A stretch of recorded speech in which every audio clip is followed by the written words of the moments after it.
बैलपोळा हा सण शेतकऱ्यासाठी खूप महत्त्वाचा आहे. या दिवशी शेतकरी आपल्या बैलांना सजवून त्यांची पूजा करतात. हा दिवस फक्त एक सण नसून माणसाचे आणि प्राण्यांचे नाते किती घट्ट आहे हे दाखवतो. बैलांप्रती कृतज्ञता व्यक्त करणारा हा एक सुंदर प्रसंग आहे.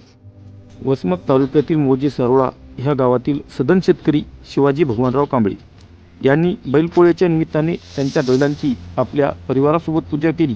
त्यांच्या आई ताईबाई भगवानराव कांबळे आणि आत्याबाई सीताबाई अमृतराव मोगली, आतेबहीण सौ रमाबाई दिगंबर बुद्धे, त्यांचा भाऊ आणि वहिनी सौ मीरा बाळासाहेब कांबळे आणि गावकरी मंडळी यावेळी उपस्थित होते. बैलपोळ्याचा सण कृतज्ञतेचा क्षण, शेतकरी आणि बैलाचं नातं, प्रेम आणि कष्टाची गाथा. या पोळ्याला बैलांना देऊया मान, कारण तेच आहेत शेतकऱ्याची शान.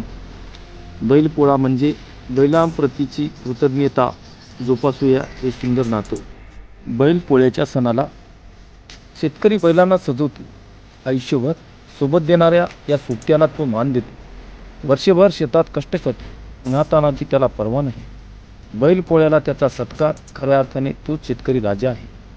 शेतकरी आणि बैलाचे जन्मोजन्मीचे नाते बैलपोळ्याच्या निमित्ताने टिंगते ही प्रेमाची गाथा.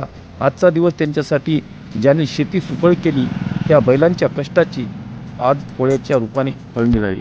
कष्टाशिवाय मातीला आणि बैलाशिवाय शेतीला शोभाच नाही. बैलपोळ्याच्या निमित्तानं सर्वांना हार्दिक शुभेच्छा. जनसावली मराठी न्यूजसाठी बाळासाहेब कांबळे.